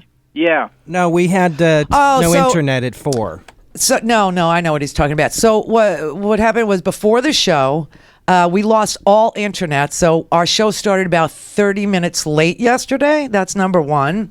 And then number 2, post show, we because you guys have been like super good about buying these podcasts, we were able to connect with an advertising agency to help us. And we had a very long meeting last night post-show. I mean, I stayed on an extra half hour to make up for the first half hour because I want the podcast to be what you paid for. And then we had a phone call right after that, and we didn't get out of here until about 9 o'clock last night. So nothing got posted until around 10, 11 o'clock last night. We worked all day yesterday. So I'm sorry it was late, but it's there now. Yeah, I couldn't get a hold of you. YouTube was down. I said, what the heck happened? Did they have a power? No, it's our cable provider. Get the triple play, everybody. Get the triple play. Bundle it all together. That way you could lose your phone and your internet and your TV all at the same time. And then you're out of luck all the way, yeah. Yeah, then you can't even call somebody to tell them, could you run a best of or could you put something on? I mean, you can't call anybody. It was amazing. My second question is, do you know why they moved and this is like really weird. Of all my life that I've been voting in Florida, it's always been the first Tuesday of the month. Why did they move this particular election to the second Tuesday of the month? Howard? I'm sorry? Why did they move the election to the second Tuesday? Hold on. Howard's an attorney. Why, I'm sorry again. Why did they move the election to the second Tuesday instead of the first Tuesday this year? Actually, by law, they're allowed to do it either the first or second. Mm-hmm. And they say it's because it goes all the way back to 1792. What happened in 1792? They authorized each state to conduct their own presidential election. Right. It said they had to be held 34 days in a time period, at least 34 days before the first Wednesday of December. Which was the for the day that the electors vote. Oh, okay. So that's why it has to be 34 days ahead of the day that the electors vote. Because remember, you're not voting for president. You're voting for the slate of electors. Exactly. Right. And they cast their ballot 34 days after the election. And if I guess the time difference between the day they're going to cast their vote for the majority in each state. Yeah, and I tried to Google it. I couldn't find any rational reason why they changed it. No one mentioned it. No one said anything. Well, did that explain it for you? Yeah. Okay. Good. Also, I have a statement for everybody listening. All the Democrats, all the Republicans that are voting for Hillary, and all the independents. Don't give up. Don't feel depressed or anything, because Hillary will win in the landslide on Tuesday. Okay, we'll mark that down. I'm saying Florida goes to a recount on Tuesday. That's what I'm saying. Yeah, I mean, we're trying to plan like a little Christmas getaway. I need to go down to Costa Rica. I still do have a house there, and it needs a little love and attention. And so I figured, Christmas is the usual time. Everybody takes their vacation. Everybody starts, going to their families, and they're on the road or whatever like this. And, that's usually when I take my vacation. I don't know how or what to do. I'm so frightened to let go of this microphone and be out of the country. And then I thought, well, you know what? Twitter works. So if I had to, I could Periscope something. But I like that. But let's just face it. When I'm in Costa Rica, I'm not exactly sober. Yeah, but I'll film. I'll do the video. You're not exactly sober. You start drinking earlier than I do. Sun goes down in Costa Rica at 5 o'clock every afternoon because you're really close to the equator there. So it's like very consistent. Sun goes down every day, 5:10. Sun's down. Let's start. And the sun comes up at 4 o'clock in the morning, so you're up. So your day down there is like, it starts at 4:30 in the morning. First of all, we live half in the jungle and half looking at the coast. Like right behind our house is the rainforest. And the jungle wakes up at 4 o'clock in the morning, period. There is no stopping Mother Nature. And the first animals that wake up are these howler monkeys. They're 15-pound black monkeys, and they're the loudest animal in the jungle. It's not a forest; it's a jungle, and they're the loudest animal. And they at 4 o'clock in the morning, all of a sudden you start hearing, "Ruh, ruh, ruh, ruh," right outside your window, and then the toucans start with the "ree, ree, ree." Toucans are cute, but they're bigger than you think, and they're loud. And there's a tree right by our window where they like to hang out. So there is no sleeping. So you're up at 4:30, and I go to sleep there at 7:30 at night. Yep. I start pounding down, the beer at like 5:10, 7:30. I'm like, I'm done. Yep. Right. So I don't know if I'll be able to communicate with you there. Jennifer in Sacramento. Hi, everyone. Buy Stinking Podcast. Please. Okay. Yeah, please. I was watching Rachel Maddow yesterday, and she starts out, when she starts the beginning of her show, she starts out with a small thing that seems unrelated, and then she starts connecting all these dots. And after 20 minutes, the end of her big dot, I nearly crapped in my pants. What was it? And, well, she was talking about this whole FBI and Breitbart connection, and she went through who is funding the main funder of Trump, how he's the one who bought the whole Clinton money thing. Schweitzer? The movie. Yeah, I mean, they've got she just connected all of these things, and at first it seemed unrelated, but then she started building it up, and then all of a sudden I realized, crap, there's a coup going on in our government. That's right. It's a freaking coup. And it takes years. Okay, for the first thing that happened was in the Bush years, they put all these people into the Justice Department. They put all these Regent University and Liberty University Law School graduates into the Justice Department, and then they started, recruiting people into the FBI that were friendly to Bush, so that nothing would ever get investigated. No attachment to any of the orders to torture. All this stuff, okay, just all went by the wayside. But these people were still there, and I kept on telling everybody that this is the gift that's going to keep on giving. And here we are, all the 8 years later, and they're all poised and ready to violate the rules and the laws that govern elections in this country. They'll just accuse any Clinton of any damn thing with no evidence. And take over the Justice Department. You know what I mean? It's mind blowing. It is. And after watching this, we had saved on our TV the PBS special that Ken Burns did called "Defying the Nazis," and I said we have to watch this tonight. And again, it was about these two women, a couple, a husband and wife, who went from the U.S. just before the war started to try to help get Jews out. And then they were there when the Nazis were marching in. And it's an amazing documentary. But watching what was going on just before, it felt identical to what is going now when I see the Trump rallies, what people are saying, how they're ignoring the truth about Trump and saying it doesn't matter. it was frightening to watch, her assessment and then watch this movie, and I couldn't sleep last night. No, last night, freaked out. I know, it's really weird. Last night I was emptying the dishwasher, and I said to Howard, they're all good Germans, these Trump voters. That's what they remind me of. They're all good Germans. They're not Americans. They're loyal to a different ideology than democracy. They've been waiting and waiting, and he's their guy. He's their guy. Yes. Yeah, I know. Well, all right. Joy in Santa Cruz. Hello, Randy. Hello. First of all, we need a purple T-shirt. A purple? With your Randi Rhodes logo. Okay, purple. Purple and a bright blue one. And a bright blue. No red ones. No red. No red. Short sleeve, long sleeve? Shorts and long. That would be great. I'd love to have a long sleeve. I'd like a polo one, actually. You'd like a polo. All right, I'm taking it. Yeah, absolutely. Okay. Well, here's the way that works. Okay, the vendor, the company that actually creates the T-shirt, they have very limited choices about what what they have to print on. So they don't offer the V-neck that I'm wearing. Okay, this I had made during the Kickstarter. Only the Kickstarter people got this T-shirt. Okay, and it's so perfectly. This is your boobies day. Well, yeah, this T-shirt is my favorite one. First of all, it's a V-neck, which I love, and second, the logo that I designed for it. I like that it goes shoulder to shoulder, and the ones that we have now are very small.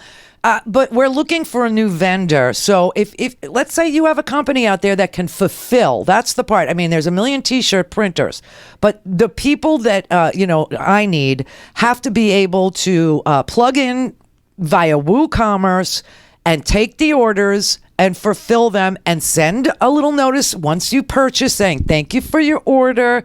It's on its way, that kind of thing.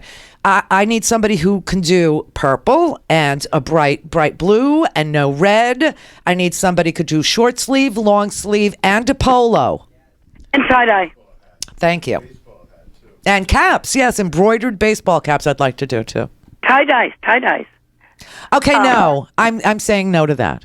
Oh, okay. All right. All right, thanks. But I want people to understand something. There is something that you do that you've taught me about, and that is how you connect the dots. Mm-hmm.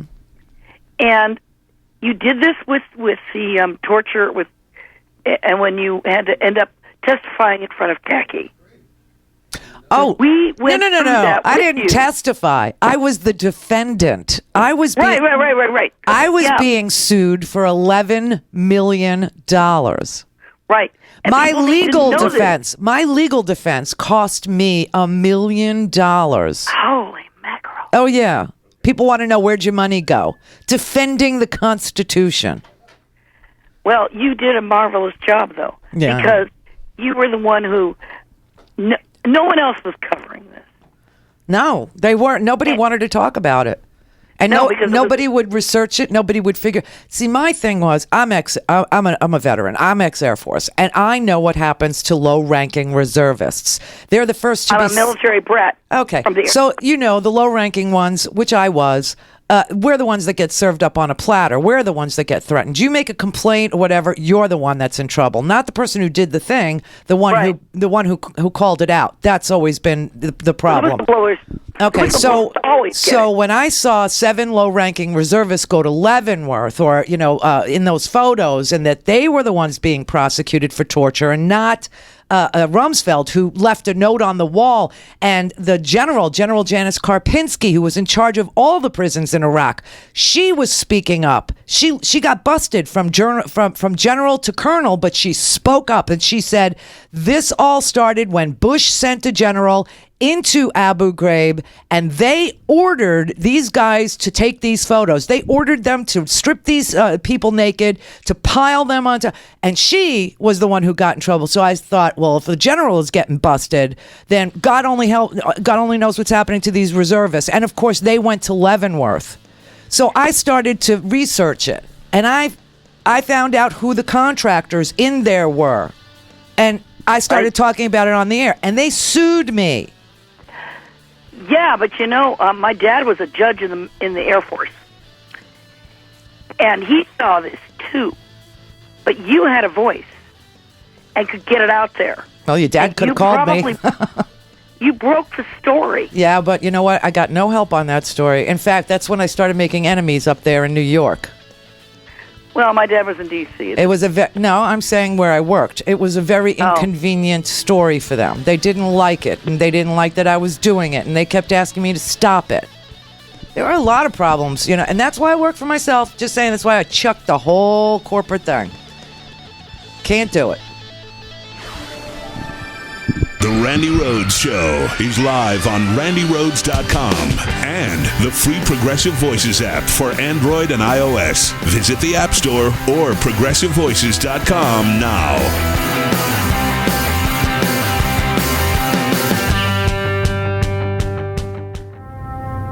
On the eve of the most important election of our time, bring your friends to an unprecedented event. The Sexy Liberal Tour goes coast to coast. Give it up for yourselves, sexy liberals. God bless you. I wanna be elected. Monday, November 7th, just one night. We've got to protect our phony baloney job, gentlemen. The Sexy Liberal Comedy Tour comes to your town. It's a special Get Out the Vote rally with a new original show in theaters nationwide on the eve of the election. What would you like to see a new government bring in? More wine. You've told your friends about it. Now show them what Sexy Liberal is all about. Stephanie Miller, John Fugelsang, and comedy duo Frangela are eager to make you laugh and get out the vote. The Sexy Liberal Show and Fathom Events make it possible for the #1 political comedy tour to come to your city with this one-of-a-kind event at select cinemas nationwide. Monday, Election Eve, November 7th. For more information and tickets, visit fathomevents.com. There's still a world left when this is all over. I'd like to buy you a beer. I'm Rick Smith, and this is Labor History in 2. On this day in labor history, the year was 1879. That was the day that Will Rogers was born in Oologah, Indian Territory, in what later became Oklahoma. Rogers grew up on a ranch, and by 10th grade had dropped out of school to be a cowboy. Skilled with a lasso, he became a cowboy entertainer first in vaudeville, then in silent film. Rogers also had a syndicated column and a radio show where he became a popular political commentator. With quick wit and humor, Rogers helped to shape public opinion. He brought humor to serious issues in a way later echoed by the likes of Jon Stewart and Stephen Colbert. Rogers often talked about the plight of the American worker. In 1931, he was asked to give a radio address for President Herbert Hoover's Organization on Unemployment. Rogers expressed the urgency of the unemployment that was sweeping the nation during the Great Depression. He said, quote, "The only problem that confronts this country today is at least 7 million people are out of work. That's our only problem. There is no other one before at all.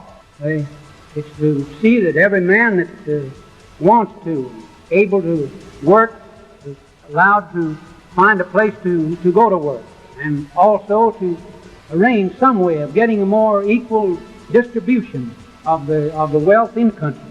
Now, the prohibition, we hear a lot about that. Well, that's nothing to compare to your neighbor's children that are hungry. Here we are in a country with more wheat and more corn and more money in the bank and more cotton, more everything in the world. There's not a product that you can name that we haven't got more of it than any country ever had in the face of the earth. And yet we've got people starving. The Randi Rhodes Show is brought to you by our partners at ITM Trading. Call them at 1-888-OWN-GOLD and ask for a free gold kit. 1-888-OWN-GOLD. Clear for takeoff. The Randi Rhodes Air Force. Air Force. RandiRhodes.com. Oh, I forgot to pee. Doing the little dance in the chair. I gotta go so bad. Okay, Michael in Miami. Randi, breaking news. Yes. Breaking news. Your uncle, your favorite grandfather, Rudy Giuliani, just melted into a pool of snot on Wolf Blitzer's show when he was clarifying that what he had up his sleeve, when he told Martha Raddatz he had something up his sleeve, what that was, Randi, was that people are angry in the FBI. I know. I was kind of watching it, but I only have the closed captioning on, and I saw him sitting there with his little bow tie, which was kind of freaky, and he was saying. And I was playing that clip that of him talking to the Fox News model, saying, "Hey, we got something up our sleeve. Believe me, this is going to turn this whole thing around." And then I just saw the little, the closed captioning say, "Oh, to Wolf Blitzer, I had no facts when I said that." Yeah, I don't know anybody in the FBI. I never knew. What's FBI mean? What does that even mean? French Bread Incorporated? I don't know anybody. Where am I? I'm an old man. That's what he just pulled on Wolf. I know. He has no idea what anybody. What are you talking? I just heard these things. What? And see, if I was Wolf, I would have said. So, are you saying, Rudy? Literally, you're saying that up your sleeve was that ex-agents who are angry at Hillary Clinton. That's what you meant by up your sleeve. Right. No, he's lying. He's obviously lying. Look, he was a federal prosecutor, and then he was a mayor. Both positions caused him to work very closely with the FBI, especially at the New York office where all this is coming, because that's where Anthony Weiner's computer was. This started the frenzy, right? And, Rudy Giuliani, one of his security firms, employed the former head of the New York FBI office. Another one was an alumni of the New York FBI office. It was agents of that office that are looking at Anthony Weiner sexting a minor, even though that family says they would not press charges against Anthony Weiner because Anthony never touched their daughter. So this case is empty to begin with. There's no plaintiff. There's no charge, right?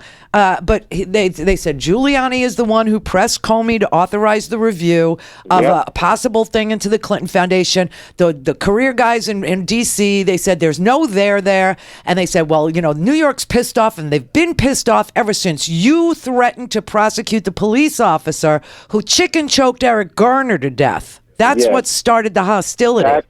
It is the same petty. This is what Trump hath wrought. Trump treats America like he treats his contestants on his shows. He instigates and puts everybody against each other. Yeah. That's what he does. And he's doing it the same way, man. And check this out. Here's another layer of the Trump crowd. Birds of a feather flock together. Chris Christie's entire administration, or the top two people, the one from the Port Authority and his chief of staff, they were just convicted today. 7 counts of conspiracy and fraud. Why? Because they were trying to get vengeance against a mayor who wouldn't endorse Chris Christie for governor. These are vindictive people who that's all they do is settle scores among themselves. It's all about, I'm going to get you back. I'm going to get that Randi Rhodes. I never could stand her. I hated her when she was in New York. And now I've got it's all about that. I know. It's all about being slighted because they're punks. These are punks, dude. These are bitch-ass dudes. And they never have been they can never come man to man, so they want to wait until they become a cop later and then go back to the hood and beat up on people that, you know what I mean? Like, that's who these guys are. It's those guys. Yeah, Every single one of them. It's those kind of dudes.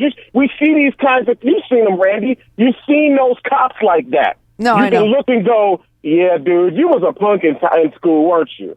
Yeah. And now you've got your shot with your badge and stuff. But you won't put that down and handle it like a real man. Yeah. You know what I mean? Like, you can tell, and that's what that's what those guys are, Randy. They're those guys. I've seen these dudes. I grew up around them. I know a punk when I see one. We have a rule, remember? You and I have a rule. No bitch ass. That's the rule, man, and that's what these guys are showing. I think there's a lot of that in there. I really do. I think these guys are vindictive guys who've been picked on their whole life. I mean, look, Chris Christie couldn't have had it easy in high school. You know what I mean? For real. It's just Rudy. Yeah. Or Rudy, exactly. So there you go. And of course, Donald Trump's family sent him away to freaking military school because he was so bad. Right? And what does that say about him? I know. Think about the root of the foundation of this guy's whole system is heartlessness and fuck you too. Yeah, and also the sexual harassment of women, trying to grab what you can't get by yourself, what you can't get with charm. I'll take you it. just I'll take it from you. Exactly. Again, those are called punk dudes. And anytime you don't sit there and just grab a woman like that because she don't want you, so you don't take the shit. Yeah. No, man, you'll get in my neighborhood and you grew up in Brooklyn, Dudes would have handled that if a chick told them, hey, so-and-so grabbed me on my ass on the way home. Man, he would get, come on, man. That's old school right there. But he's bringing that mentality. And to me, I have a slogan for Trump's campaign. They like him because they're like him. I agree. If those guys are like that, Randy, they feel the same way.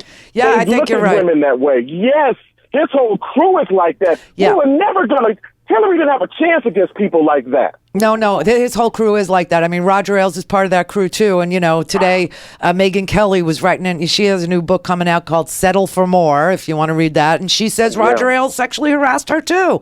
That he used to sit there in the office and he would keep her in the office for hours. And he would talk to her about all the sexy bras she must own and how he'd like her to model them for him. And she had to sit there and take that swill. And none of these dudes are cute, Randy. I know. You can't even say like, hey, it was kind of tough because he was a hot guy. These dudes look like Jabba the Hutt. You up here trying to sexually harass a woman, and you look like a foot, man. Yeah, I know, a foot. At least be cute. Randy, at least be cute. At least be a handsome guy if you're going to be doing that. It's true. God. It's true. It's true. All power for them. It's all power. Yeah, you're right. It is. This is some sick stuff, Randy. It's This some is very dark strange, stuff. sick, twisted stuff, and it cannot get near the power of the NSA, the CIA. Can you imagine? The United States military. Can you imagine them being charged with the NSA? I cannot. Listening to conversations, listening to sick-ass shit. No. Because they some freaking pervs, and they listen to sex shit. Calm down. We're not there yet. I will lose it if we get there. I will lose it. I absolutely will lose it if we get there. But yeah, this whole week was full of what the F moments. Really, I had them all week. The first one was with when Comey started Friday night last week, and then we had Melania against the bullies yesterday, which was what the have you not met your husband? I mean, honestly. And then we had Jason Chaffetz. We didn't even get there. Jason Chaffetz saying, I cannot endorse Trump. I could never look my 15-year-old in the eye and if I endorse Trump. And then he said yesterday, but I'm voting for him. What the? Yes, I'm using crystal meth, but I wouldn't let anybody else do it. What? And we did get a jobs report today, not that you would ever know it. Unemployment is below 5%. When Obama came, it was 10%. Mitt Romney was promising he'd get unemployment below 6%. We're at 4.9. Thank you, Mr. President. Thank you. Have a good weekend.